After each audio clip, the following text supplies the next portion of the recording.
All right, so hopefully you guys had a chance to go through and work it to try to get to the excess one. Okay, this one is not hard. Don't overthink it. All you're doing is trying to figure out how much you actually needed of the excess reactant.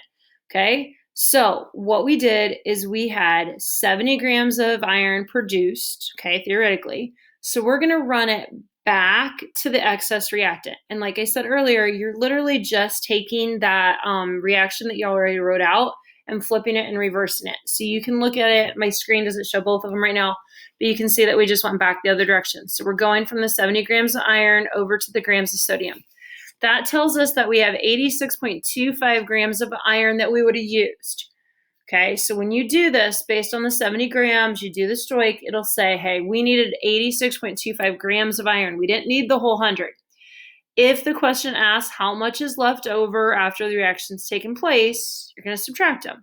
So you started with 100 grams, you only used 86.25, 32.75 grams is left over. So in case of like airbags in your car, this is what they have to do to figure out how much you need of the sodium azide and all the other chemicals that they put in there so it reacts perfectly and you don't have leftover, which could catch fire. You don't have not enough, which means your airbag didn't deploy as much. It is the perfect amount. And so it's stoich that they use to get that perfect amount. And there's a lot of places that happens. Just that was an example I came up with.